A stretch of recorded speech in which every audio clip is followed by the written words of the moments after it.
આ સિરીઝમાં આપણો 6થો વિડીયો છે અને બાકીના 5 વિડીયોમાં જે કમેન્ટ્સમાં જે પ્રશ્નો આવ્યા છે ને પહેલા જોઈ લઈએ.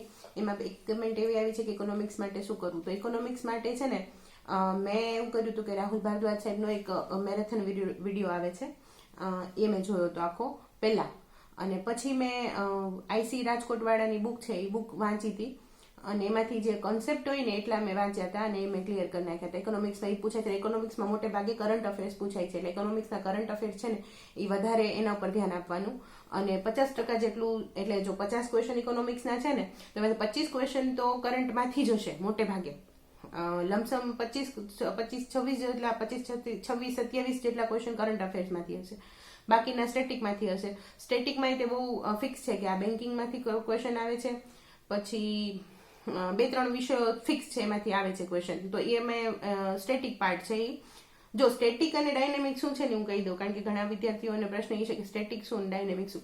સ્ટેટિક પાર્ટ છે ને એ એવો પાર્ટ છે કે જે થિયરી છે ટૂંકમાં, અને એને એ કોન્સેપ્ટ છે તમારે સમજવાના છે અને એને લર્ન કરવાના છે, યાદ રાખવાના છે, એમાંથી ક્વેશ્ચન આવે છે. અને ડાયનેમિક જે પાર્ટ છે ને એ કરંટ અફેર વાળો પાર્ટ છે, એટલે કે એ બદલાતા રહે છે સતત. માનો કે આજે કોઈ G20ની બેઠકનો આપણે લઈએ તો આજે કંઈક નિર્ણય લેવાયો, પછી કાલ કંઈક નિર્ણય લેવાયો, એમ બદલાતું રહે. એમ ડાયનેમિક જે પાર્ટ છે ને એ સતત બદલાતો રહે અને એ તમારે રોજનું રોજ રેગ્યુલરલી વાંચવાનો હોય, બરાબર. અને એમાં આંકડાઓમાં ફેરફાર થતો રહે. દાખલા તરીકે ક્વાર્ટરલી જીડીપી આ તે એવા બધા આંકડાઓ હોય છે, પછી બજેટના આંકડાઓ, તો એ ડાયનેમિક કહેવાય. અને ઇકોનોમિકમાં ખાસ તમારે ઇકોનોમિક સર્વે અને બજેટ આ બે કરવાનું જ હોય છે. એમાંથી પણ પ્રશ્નો હોય છે, બરાબર. એમાંથી લગભગ 10 માર્કના પ્રશ્નો બેઠા બેઠા બજેટ અને ઇકોનોમિક સર્વેમાંથી હોય છે. જો નજીકના સમયમાં, જો આ વખતે એપ્રિલમાં એક્ઝામ લેવાય તો ફેબ્રુઆરીમાં બજેટ આવે, તો ઇકોનોમિક સર્વે અને બજેટના ક્વેશ્ચન એમાં હોય જ, બરાબર. અને બેન્કિંગ, વીમા સેક્ટર, એવા વાળા 2-3 ટોપિક છે ને એ જીપીએસસી ના ખાસ છે, તો એમાંથી પ્રશ્નો હોય. તે CRR, CLR એ બધા ટોપિક્સ છે, તમને સમજાશે પછીથી. તો ઇકોનોમિક્સ માટે એવું કરો કે પહેલા એક વખત વિડીયો જોઈ અને કન્સેપ્ટ ક્લિયર કરી લો, અને પછી તમે છે ને કોઈ બુક વાંચો, એટલે બુકમાંથી સમજાશે તમે જે પણ વાંચો ને.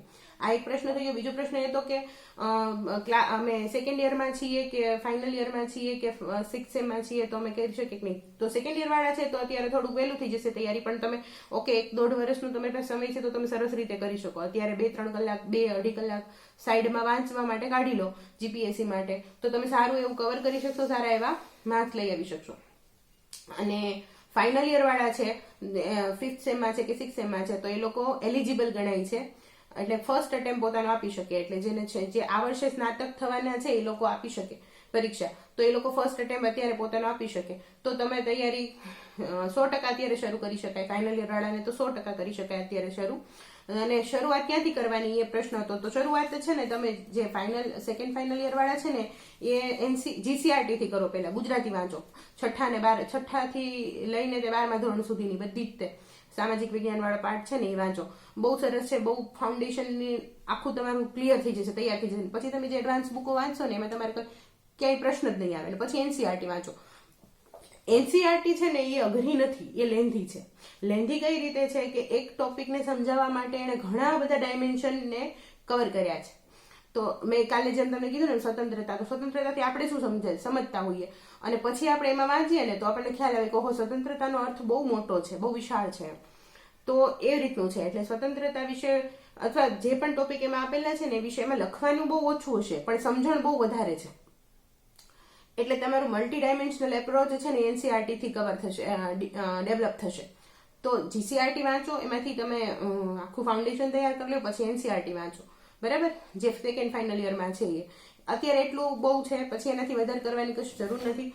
બાકી આ તમે એક છે ને બુક વસાવી શકો છો ફેક્ટ માટે. મેં વસાવેલી અને હું રેગ્યુલરલી આને વાંચતી. જો તમે અત્યારે આ વર્ષનું એટેમ્પ આપવાના હો ને તો રોજના 15-20 પાના કરી, અને આમાંથી લગભગ મેં 501 ફેક્ટ મેં તૈયાર કર્યા હતા. મેં એક ફેક્ટ બુક રાખી હતી આખી, જે વારે વાંચી શકાય, અને એ 5 જ પાનાની હતી. નોટ્સ જેટલી નાની બનાવશો ને, આ હું તમને વારંવાર કહીશ, કારણ કે બાળકો કરે છે એવું કે એક જ પાનાનું કન્ટેન્ટ છે ને એની 3 પાનાની તો નોટ્સ હોય. તો એક તો આપણને કન્ટેન્ટ વાંચવું જ અઘરું પડે છે, અને એની 3 પાનાની પછી નોટ્સ આપણે વાંચી લઈએ. એટલે આપણે જાતે કોમ્પ્લિકેટેડ કર્યા કરીએ. પેલો કરોડિયો એની ઝાડમાં ફસાતો જાય ને એવું થાય છે. પછી આપણે રિવાઇઝ નથી કરી શકતા, આપણને જ નથી ખબર કે આપણે શું લખ્યું છે. એના કરતાં જો ઇનોવેટિવલી 2 થી 3 શબ્દોમાં લખી દીધું ને તો આપણું માઇન્ડ છે ને એ રીતે ટેવાતું જશે અને બહુ બધી માહિતીમાંથી કામની માહિતીને ફિલ્ટર કરતા આપણને આવડી જશે, જે આપણને આગળ જતા ઓફિસર તરીકે પણ કામ લાગે એવી સ્કિલ છે. તો આ એક બુક લ્યુસન્ટની બહુ ઓથેન્ટિક આવે છે, એનસીઆરટીનું જ આ પ્રતિરૂપ છે એવું કહી શકાય, પણ એનસીઆરટીના ફેક્ટ ખાલી આમાં આપેલા છે, બરાબર. એટલે આ બુક તમે વસાવી શકો જે લોકો, અને સેકન્ડ ફાઇનલ યર વાળા છે એ લોકો તો બેસીને શાંતિથી વાંચે, પણ જે લોકો આ વર્ષે અટેમ્પ આપવાના છે ને એ પણ આ બુક એક વસાવી લે અને રોજના હું કહું છું ને એમ 20 22 પાના વાંચી લે. તમે જ્યારે વાંચવા બેસો ને ત્યારે નક્કી કરો કેટલા પાના વાંચી લેવું છે. અને ફાસ્ટ રીડિંગની ટેકનિક બહુ જ ઉપયોગી થશે બધી જ સ્પર્ધાત્મક પરીક્ષાઓમાં, બહુ જ ઉપયોગી છે. બધા જ ટોપર્સ કહેતા હોય છે અને મેં પોતે પણ ડેવલપ કરેલી. ફાસ્ટ રીડિંગ બહુ ઇમ્પોર્ટન્ટ છે, એટલે તમે બને એટલા 1 મિનિટમાં વધારે શબ્દો વાંચવાનો પ્રયત્ન કરો, એટલે તમારું મગજ છે ને એ રીતે કેળવાશે કે જે ઇમ્પોર્ટન્ટ હશે ને, તમે જ્યારે ફાસ્ટ રીડિંગ કરતા હશો ને ત્યારે અંગત્યનો શબ્દ હશે ને એના ઉપર તમારું ધ્યાન વધારે જશે. મેમરી પણ એનાથી ખૂબ ઇન્ક્રીઝ થાય છે એવું કહેવાય છે, એવું આ સંશોધન થયેલું છે. ફાસ્ટ રીડિંગ બહુ ઇમ્પોર્ટન્ટ છે, બરાબર. આ પ્રશ્નો થઈ ગયા. હવે એક બહુ મહત્વની માહિતી હું તમને આપું છું. તમે છે ને નોટ પેન લઈને જ બેસજો, આ ટેકનિકને સમજી લેજો વ્યવસ્થિત રીતે. જો વાંચી લીધું, બધો આખો સિલેબસ વાંચી લીધો પછી મેં કીધું ને કે એમ સ્માર્ટ વર્ક ક્યાં કરવાની વાત આવશે કે તમે જ્યારે પ્રિલિમ્સ આપો છો ને, તો પ્રિલિમ્સ છે ને એ માત્ર કહેવાય ને કે એન્ટ્રન્સ છે. આખી પ્રોસિજરની અંદર એન્ટર થવા માટેની એક ક્વોલિફિકેશન માટેનો એક ક્રાઇટેરિયા છે. એટલે પ્રિલિમ્સમાં તમે કટ ઓફ માર્ક લઈ આવશો ને, કટ ઓફ માર્ક, તો તમે આખી પ્રોસિજરમાં એન્ટર થઈ જશો. પછી માર્ક લાવવાની રમત જે છે ને પછી શરૂ થાય છે. તો પ્રિલિમ્સ માટે શું કરો કે આ રીતે મેં આ કર્યું હતું ને, બધા મોટે ભાગે આવું કરતા જ હશે પણ કોઈ કહેતું હોતું નથી. આ તમને મારી સિક્રેટ વાળી વાત તમને કહું છું. તો છે ને જો આપણે 400 માર્ક ની પ્રિલિમ્સ આવે છે, બરાબર, 200 માર્ક બંને પેપરના. એમાં પહેલા જે પેપર 1 આવે ને, GS1 જનરલ સ્ટડીઝનું પેપર 1, એની અંદર 4 સબ્જેક્ટ છે. આ છે ને આ પદ્ધતિ, આ સ્ટ્રેટેજી છે ને STA વાળાને કામ લાગશે. 10-15 મિનિટનો વિડીયો જોઈ લેજો, એટલે તમે જે છેલ્લે જ્યારે હવે એક્ઝામ આપવા જાઓ છો ને તો તમે તમારા છે ને ક્વોલિફાઈડ માર્ક લાવવાની શક્યતા બહુ વધી જશે. જો આ ગણતરી પ્રમાણે તમે ત્યાં આગળ અવેર રહી અને પેપર લખશો ને તો, કારણ કે પેપર છે ને એ રીતનું નીકળવાનું છે કે 400 STIમાં કંઈક 200 માર્કનું પેપર હોય છે અને GPSC ક્લાસ 1-2 માં 2 પેપર હોય છે 200 માર્કના, એટલે 400 માર્કનું. સવારે એક પેપર અને સાંજે એક પેપર એવી રીતના હોય છે, બરાબર. તો પહેલા જે 200 માર્ક છે ને એમાં 4 સબ્જેક્ટ છે, હિસ્ટ્રી, કલ્ચર, પોલિટી અને મેથ્સ, બરાબર. તો 4 સબ્જેક્ટમાંથી 50 માર્કનું લમસમ પૂછાય. આ રીતનું જ હોય છે ને GPSC પોતાના ક્રાઇટેરિયા છે ને એને ફોલો કરે છે. એટલે એ હિસ્ટ્રીમાંથી 50 જ માર્કનું પૂછશે, બધા સબ્જેક્ટમાંથી 50 માર્કનું. એટલે એનું જે પેપરનું સ્ટ્રક્ચર હોય છે ને એ બહુ વેલ ડિફાઇન્ડ હોય છે, એટલે કંઈ વાંધો નથી આવતો કે ક્યારેક હિસ્ટ્રીમાંથી વધારે પૂછ્યું, ક્યારેક પોલિટીમાંથી વધારે પૂછ્યું. હા, કરંટ અફેર્સ અને સ્ટેટિક એમાં એ રેશિયો છે ને એ ઘણી વખત ઓછો વધતો થાય છે, પણ હિસ્ટ્રીમાંથી 100 પ્રશ્નો પૂછી લીધા અને બાકીમાંથી પૂછાની એવું થતું નથી, જનરલી થતું નથી. પછી આપણા વખતે થાય તો આપણા નસીબ, પણ એવું નથી કરતા. અને આ વખતે તો હસમુખ પટેલ સાહેબ છે એટલે નહીં જ થાય. પેપર બહુ બેલેન્સ્ડ હશે અને બહુ સરસ હશે. તો 4 સબ્જેક્ટ છે, બરાબર. 4માંથી 50 માર્કનું પૂછાશે. હવે જો હિસ્ટ્રીના, માનો કે હિસ્ટ્રી આપણે લઈએ એક્ઝામ્પલ તરીકે, તો હિસ્ટ્રીના 50 MCQ છે, તો 50 કોઈને નથી આવડવાના. 100%ની વાત છે કે 50 કોઈ નથી આવડવાના. એટલે આપણે મૂકવાના છે, અમુક ક્વેશ્ચન મૂકવાના છે, એ 100%ની વાત છે. એ નથી, એ એટલા માટે જે બનાવેલા છે કે આને ઉમેદવાર છે ને આને અટેન્ડ ન કરે. જે તૈયારી નથી કરતા ની શું કરે, તુક્કા મારવા માટે 50 બધા લખી નાખે. એટલે જે આવતા હોય ને માર્ક એની કરતા વયા જાય ને માર્ક એ વધારે હોય. કારણ કે માઇનસ સિસ્ટમની એક આ બ્યુટી જ આ છે કે જે છે ને એનાલિસિસ પૂર્વક અને ગણતરી પૂર્વક કેલ્ક્યુલેટેડ રિસ્ક લેશે ને એ જ આમાં પાસ થશે. એમાં એક એલિમિનેશન સિસ્ટમ આવે. જ્યારે આપણે MCQ કરશું ને ત્યારે હું તમને સમજાવીશ કે એલિમિનેશન સિસ્ટમ શું છે. પણ એક આ લમસમ આપણે નક્કી કરીને જઈએ ને કે આપણે ટાર્ગેટ કેટલા રાખશું, MCQ કેટલા આપણે અટેન્ડ કરશું, કેટલા આપણે, તો આપણે માર્ક્સમાં આપણે છે ને મેરિટમાં આવવાની શક્યતા સૌથી વધારે રહે. તો છે ને સિમ્પલ મેં કાઉન્ટિંગ કર્યું છે કે 200 માર્ક છે, બરાબર. 200 માર્કમાંથી હું એવું માની લઉં મારે 400 માર્કમાંથી મારે ટાર્ગેટ 200 માર્કનો છે, મારે 200 માર્ક લાવવા છે, 200 માર્ક લાવવા છે, 200 અટેન્ડ કરવા છે એમ નથી. તો 200 માર્ક લાવવા માટે શું કરવું પડશે? તો 200 માર્ક લાવવા છે એટલે 200 મારે નથી જ લાવવા, એ તો નક્કી થઈ ગયું, બરાબર. તો 200 એમસી, જો મને 200 એમસીક્યુ આવડતો હોય તો 200 ટીક કરી નાખું, એટલે પહેલા પેપરમાં 100 એમસીક્યુ, પછી બીજા પેપરમાં 100 એમસીક્યુ, એવી રીતે કન્ફર્મ હોવ એવા 100 એમસીક્યુ કરી નાખું તો મારા 200 માર્ક થઈ જાય. તો મારે પછી બીજું કઈ કરવાની જરૂર પડે એવું થતું નથી. ક્વેશ્ચન એવા આવશે કે તમે કન્ફ્યુઝ થશો કે આ જવાબ આવશે કે આ જવાબ આવશે, આ જવાબ આવશે કે આ જવાબ આવશે. એટલે તમારે એક પોતાનો સેફ સાઈડ રાખવી પડશે કે હું આટલા એમસીક્યુ જો ખોટા કરું ને તો ચાલે, તો મારું રેન્કમાં આવવાના શક્યતા વધી જાય. તો જો પહેલું પેપર 200 માર્કનું છે ને, જો મેં ગણતરી રીતના કરેલી છે કે પહેલું પેપર જે 200 માર્કનું છે ને એમાંથી 50 તો મારે અટેન્ડ જ નથી કરવાના, 50 એવા ક્વેશ્ચન રાખો. પછી સબ્જેક્ટ વાઇઝ તમારી સ્ટ્રેન્થ પ્રમાણે કોઈકનું હિસ્ટ્રી સારું છે, કોઈકનું પોલિટી સારું છે, કોઈક પોલિટી એટલું સારું છે કે 50માંથી 45 માર્ક લઈ આવે છે, એટલે 45 સાચા જ પડે છે. એમ માર્ક લઈ આવે છે એનો અર્થ કે સાચા જ પડે છે. સાચા જેટલા પડે છે પછી જેટલા ખોટા પડશે એના .33 ગણીને માઇનસ થશે અને એમાંથી તમારું ફાઇનલ મેરિટ બનશે, બરાબર. તો મેં નક્કી કર્યું કે મારે 200 માર્ક લાવવા છે, મારો ટાર્ગેટ 200 માર્કનો છે. આ હું જીપીએસસી ક્લાસ 1-2 માટે વાત કરી રહી છું. એસટીઆઈ માટે એવી રીતે તમે સેટિંગ કરી નાખો, થોડું ગણિત કેલ્ક્યુલેશન કઈ રીતે કરાય એ સમજાવું છું. તો મેં 200 માર્કનો ટાર્ગેટ નક્કી કરી નાખ્યું કે મારે 200 માર્ક લાવવા છે, એટલે મારે 200 માર્ક તો લાવવા જ નથી. એટલે પહેલાના જે 200 એમસીક્યુ છે, પહેલા પેપરના 200 એમસીક્યુ, એમાંથી હું 100 એમસીક્યુ છોડી શકું જો મને બાકીના 100 કન્ફર્મ આવડે, પણ એવું બને નહીં. એટલે આપણને 100 એમસીક્યુ નહીં આવડે, બરાબર. એટલે આપણે કેટલા વધારે રાખવા પડશે. તો હું એવું નક્કી કરું કે મારે 200 માંથી 50 તો અટેન્ડ જ નથી કરવા, એટલે મારા માઇનસમાં માર્ક બહુ ઓછા થઈ જાય, બરાબર. 50 તો મારે અટેન્ડ જ કરવા, મારે કરવા છે 150 અટેન્ડ કરવા છે. પહેલા પેપરની અંદર મારે 150 અટેન્ડ કરવાની હું ગણતરી રાખું છું, બરાબર. તો હવે તમે જ્યારે પેપર દો છો ને ત્યારે એટલું અવેર રહેવાનું કે આ ટોપિક મેં વાંચ્યો જ નથી, એમાંથી પ્રશ્ન આવ્યો છે એટલે મારે મૂકી જ દેવાનો છે. એટલે ત્યાં પછી એ ટીક કરીને પછી વિચારીશ એવું નહીં કરવાનું, ત્યાં એ જ કરી નાખવાનો સીધો. મેં આ ટોપિક વાંચ્યો જ નથી, મને આવડતું નથી, એટલે મેં સીધો બંધ કરી દીધો. બરાબર. ગૂગલ ક્વેશ્ચન આવશે જ તે એવા ઘણા બધા આવશે.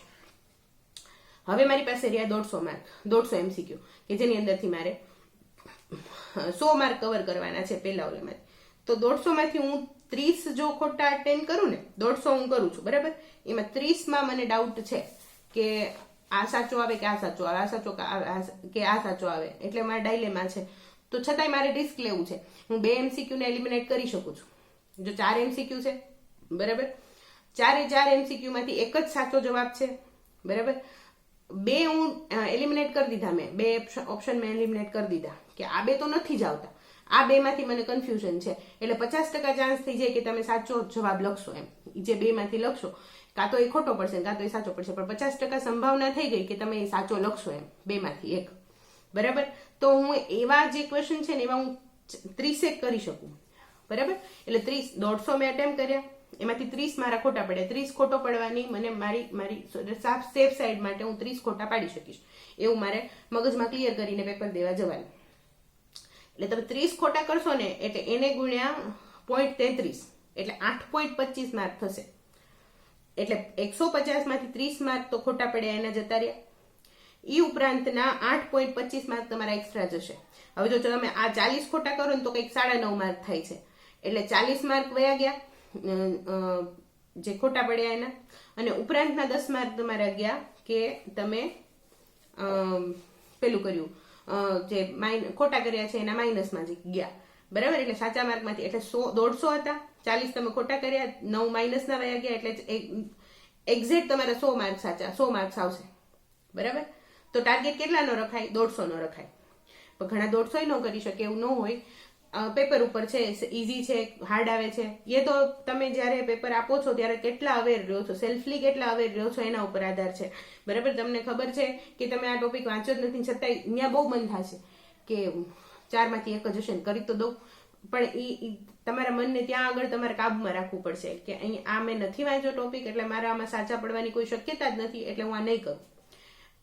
ત્યાં બહુ મન થશે કે કરી જ નાખું, કુંડાળું તો કરવાનું છે, કદાચ સાચો પડી જાય તો માર્ક આવી જશે, પણ એવું નથી કરવાનું. જે ટોપિક નથી વાંચ્યો એ બહુ પ્રેમથી મૂકી જ દેવાનો છે. હવે જે આ 4 મહિનાનો સમય છે જેનું મેથ્સ કાચું છે તો એ લોકો મેથ્સ મૂકી જ દેશે, આખો સબ્જેક્ટ મૂકી દેશે. તો એવું ન કરાય. મેથ્સ છે ને એમાંથી અમુક ટોપિક એવા છે, દાખલા તરીકે રિલેશનશિપ વાળા છે, એપ્ટિટ્યુડ વાળા જે ક્વેશ્ચન છે ને, એપ્ટિટ્યુડ વાળા એ બધા બહુ ઈઝી હોય. એમાં રિલેશનશિપ, કાકાના મામાના ફઈના દીકરાનું તમારો શું થશે ને એવા બધા ક્વેશ્ચન હોય, તો એ ઈઝી હોય છે, એ થઈ જાય છે. તો એવા ટોપિકના એવા 3 ટોપિક લઈ લેવાય જે તમારી સ્ટ્રેન્થ હોય. જો મેથ્સ બેકગ્રાઉન્ડ વાળા, મેથ્સ સાયન્સ બેકગ્રાઉન્ડ વાળા હોય એ લોકો તો 100% બધું કરશે જ તે. પણ માનો કે તમે હ્યુમેનિટીઝ વાળા છો, કે તમે મારી જેમ આયુર્વેદ ભણેલા છો, કે MBBS છો, કે BMS છો, BHMS છો, જે પણ છો, તો તમને મેથ્સ તમારું કાચું છે, તો તમે આવા 3-4 ટોપિક લઈ શકો મેથ્સમાંથી. માનો કે મેથ્સના 50 માર્ક છે, આપણે એવી ગણતરી રાખીએ કે 10 માર્ક, 10 કે 15 માર્ક જો મેથ્સમાંથી આવી જાય, બરાબર, તો તમારે એ કેટલા બહુ જ ઇમ્પોર્ટન્ટ થઈ જશે. જો એક માર્ક ઇમ્પોર્ટન્ટ છે. આ વખતે 161.29 અટક્યું મેરિટ ફિમેલ માટે, અને 161.28 હોય ને એવા લોકો રહી ગયેલા છે. એટલે 0.01 થી લોકો રહી ગયેલા છે, અને એ લોકોએ કોર્ટમાં પછી અપીલ કરી હતી ને એવું બધું હતું. પણ એવું થાય છે. એટલે જે ક્યાંય પણ એક પણ સબ્જેક્ટ છોડવો નહીં. આ કેલ્ક્યુલેશનને ધ્યાનમાં રાખવું. જે સબ્જેક્ટ સાવ જ આપણને આવડતો જ નથી, તો એમાં એટલું કરી લેવું કે 50 માર્ક છે તમારી પાસે, તમે 10 માર્કનું તો એમાં કરી જ શકો, બરાબર. આને કહેવાય કેલ્ક્યુલેટેડ રિસ્ક. તમે રિસ્ક લો ને તો એ કેલ્ક્યુલેટેડ લેવું જોઈએ. એટલે પહેલા પેપરમાં એવી રીતે આપણને 100 માર્ક આવી ગયા, બીજા પેપરમાં એવી રીતે. આ કેલ્ક્યુલેશન થી જવાનું. પછી તમારી સ્ટ્રેન્થ ઉપર છે. કોઈકનું પોલિટિક્સ સારું છે, કોઈકનું હિસ્ટ્રી સારું છે, હ્યુમેનિટીઝ વાળા છે તો એ લોકોનું હ્યુમેનિટીઝ એટલે આર્ટ્સ વાળા, તો એ લોકોનું હિસ્ટ્રી સારું છે.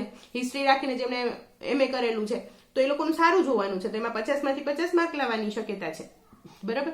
પણ આ કેલ્ક્યુલેશન ધ્યાનમાં રાખવાનું કે મારે કેટલા કરવાના છે. સબ્જેક્ટ એટલે જ એટલા બધા વેરાઇઝ રાખેલા છે, કારણ કે બધા પ્રકારના લોકો આ પરીક્ષા આપે છે. કોઈકનું કાંઈક સારું હોય, કોઈકનું કાંઈક સારું હોય, તો એ સ્ટ્રેન્થ પોતાની કેવી રીતે જાણી શકે અને આની અંદર આવી શકે, એન્ટર થઈ શકે, એટલા માટે જેટલા વાસ્ટ સબ્જેક્ટ રાખેલા છે, બરાબર. તો આ એક થઈ ગઈ કેલ્ક્યુલેશનની વાત. 2 ક્વેશ્ચન મેં અટેન્ડ કરી દીધા, એડ્રેસ કરી દીધા તમારા. આ એક કેલ્ક્યુલેશનને ધ્યાનમાં રાખીને STI વાળા તે હવે જો તમે વાંચી તો લીધું છે, રિવિઝન થઈ ગયું છે, તો STI વાળા પણ આ એક કેલ્ક્યુલેશન ધ્યાનમાં રાખે. એમને જ તે પેપર આપવા જતા રહે ને બધું ટીક કરી દે ને આવતા રહે, તો એમાં છે ને બહુ લોસ જાય છે. ઘણા માઇનસમાં માર્ક જતા રહે છે, કારણ કે સાચા જ ન હોય, બરાબર. બધે જ રિસ્ક લઈને ન લેવાય. ક્યારેક છે ને ઓછું વાંચ્યું હોય ને આવી સમજણ હોય ને તોય આપણે મેરિટમાં આવી જઈએ. અમારી સમજણ હતી, કારણ કે મારે ઓફકોર્સ મેં તમને કીધું એ રીતે મારું વાંચન એટલું બધું હતું નહીં, ઓછું હતું, પ્રમાણમાં ઓછું હતું. જેટલું હોવું જોઈએ એટલું નહોતું, મને એવું લાગે છે. છતાંય કે હું મેરિટમાં આવી તો મારી આ ગણતરીના લીધે, મારા કેલ્ક્યુલેશનના લીધે. મને ખબર હતી કે મારી સ્ટ્રેન્થ કઈ છે અને મારી વીકનેસ કઈ છે. વીકનેસને મેં બહુ છંછેડી નહીં અને ત્યાં રહેવા દીધી, અને સ્ટ્રેન્થનો મેં સારો એવો ઉપયોગ કર્યો, એટલે હું મેરિટમાં હતી, બરાબર. ઓકે, તો આજનો વિડીયો અહીંયા પૂરો કરીએ. આ થઈ ગઈ એક વાત. NCERT તમારી હું શરૂ કરવાની છું, અને એક ધ હિન્દુ એનાલિસિસ વાળો લાવવાની છું વિડીયો, પણ એ થોડાક હવે હજી 2-4 દિવસ જતા રહેશે, પછી લાવીશ, પછી રેગ્યુલરલી લાવીશ, પછી આપણે એક પણ દિવસ એને પાડીશું નહીં. ત્યાં સુધી તમે જે વાંચો છો એ વાંચતા રહો. NCERT GCERT કરતા હો, ફાઉન્ડેશન કરતા હો તો, અને જે લોકો છે ને પહેલી વાર અટેમ્પ આપવાના છે અને તૈયારી પહેલેથી શરૂઆત કરી દીધી છે તો બરોબર છે, પણ હવે શરૂઆત કરવાના છે તો એ NCERT તો એકવાર વાંચી લે. 15 દિવસનો ટાર્ગેટ રાખે કે 15 દિવસમાં હું બધું પૂર્ણ કરી નાખીશ, એવી રીતે વાંચી લે. એક નોવેલ રીડિંગ તો કરી જ લેજો એમ, એટલે ફાઉન્ડેશન થઈ જશે. પછી એડવાન્સ બુક વાંચો ને તો એમાં એટલું બધું લાગશે નહીં. હું મારી રીતે પ્રયત્ન કરીશ કે કેટલા સબ્જેક્ટમાં કરી શકું એમ છું. NCERT કરાવીશ, એ 100%ની વાત છે. બાકી સબ્જેક્ટમાં જોઈશ, બરાબર. અને ધ હિન્દુનું એનાલિસિસ કરાવીશ, એટલે તમારો લગભગ 50%, લમસમ 50% પાર્ટ છે ને એ કવર થઈ જશે. અને જે મંથલી મેગેઝિન માટે બધા કોઈકે પૂછ્યું હતું કે કોઈ પ્રકાશનને ફોલો કરાય એમ, મેં કર્યું નહોતું, પણ એક IC રાજકોટ વાળા PDF મૂકે છે દર અઠવાડિયાના કરંટ અફેર્સની. સરસ હોય છે. આખી નથી વાંચવાની હોતી, પણ જે મુદ્દો છે કરંટમાં અને એની આજુબાજુની વાતો એ પણ લખી આપે છે એમાં, તો એ સેજ જોઈ લ્યો તો વાંધો નથી. પણ એનું તે એક ફાસ્ટ રીડિંગ, એટલે લઈને બેઠા આખો દિવસ એ PDFમાં જ કાઢી નાખ્યો અઠવાડિયાના કરંટ અફેરમાં, એવું ન હોય. કલાકમાં જોઈ લેવાની. કલાક સવા કલાકની અંદર આખી અઠવાડિયાની PDF છે, 35-40 પાનાની હોય છે, એ તમારે જોઈ લેવાની. અને બને ત્યાં સુધી પ્રિન્ટનો ને એવો બધો ખર્ચો ન કરવો. આવી જે બહુ જરૂરી છે એની કાઢાવી, પણ જે આવા અમુક ક્વેશ્ચન છે ને, વાંચનનું છે ને રેન્જ જેટલી વધારે હશે ને એટલું તમને વધારે ફાયદો થશે અને ડિસ્કશનનો ફાયદો થશે. તમે જ્યારે ટોપિક ભણતા હશો ત્યારે તમારા માઇન્ડમાં આપોઆપ કંઈક ડિસ્કસ થતું હશે તો એ વધારે ફ્રૂટફુલ રહેશે, કારણ કે વિધાનો પૂછાય છે. તો વિધાનો એક જ ટોપિકના બધી જ માહિતી તમને હશે એવું નથી, પણ વિધાનો કેવી રીતના હોય છે કે તમે ડિસ્કશન કર્યા હોય ને તો તમને ખ્યાલ આવી જાય કે અચ્છા આ સાચું હોવું જોઈએ કે આ ખોટું હોવું જોઈએ. એમાં અમુક પોલિટી એમસીક્યુ સોલ્વ કરવાની એક ટ્રીક છે કે એમાં કીવર્ડ હોય. એક કીવર્ડ તમે જોઈ લ્યો, એ તમને ખ્યાલ આવી જાય ને તો એ તમે સાચો એમાં માર્ક કરી શકો. પોલિટીના એમસીક્યુ બહુ ઇઝી હોય છે પણ મોટા બહુ હોય છે, લેન્ધી બહુ હોય છે, વાંચવામાં બહુ અઘરું પડે અને બધા સરખા જ લાગે. એટલે જેને વાંચ્યું નથી ને એને તો એ અઘરું જ લાગે, પણ જેને એક વખત આખું વાંચી લીધું છે ને સમજી લીધું છે ને એને એ અઘરું નહીં લાગે. તો બસ સમજણ વધારજો, બધા સબ્જેક્ટની ટોપિકની સમજણ વધારજો અને જે પણ ટોપિક વાંચો એના પીવાયક્યુઝ એકવાર જોઈ લેજો. પીવાયક્યુ એટલે પ્રીવિયસ યર ક્વેશ્ચન, 10 વર્ષના જીપીએસસીના પેપર તમારી પાસે હોવા જોઈએ. તમે જે ટોપિક વાંચો, માનો કે આજે ઇન્ડસ વેલી સિવિલાઇઝેશન વાંચ્યું, સિંધુ ખીણની સંસ્કૃતિ, તો એના એમસીક્યુ પાછળથી જોઈ લો. એમાં ઘણા એમસીક્યુ એવા છે કે તમને એવું લાગે કે આ તો વાંચવામાં સારું આવ્યું જ નથી, તો એ નથી, મૂંઝાતા નહીં. તમે આખું ઇન્ડસ વેલી સિવિલાઇઝેશન વાંચી નાખશો અને પછી જયારે ક્વેશ્ચન વાંચશો ને તો તમને ખબર પડશે કે ચાલો આમાંથી તો કઈ પૂછાતું જ નથી, આવું તો આવતું જ નથી. પણ છે ને એમાં તે એક છે ને વાસ્ટ સમજણની જરૂર હોય.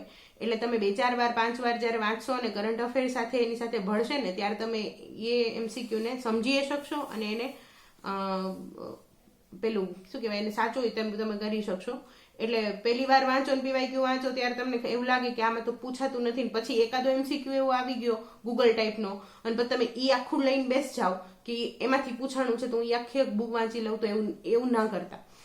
એના લીધે એક એમસીક્યુ માટે તમારી ઘણા શિક્ષકો એવું કરે છે કે એમસીક્યુ ક્યાંકથી પૂછાણો છે, આ બુકમાંથી પૂછાણો છે ને એ બુક આખી કરાવવા બેસે, તો એવું નહીં કરવાનું.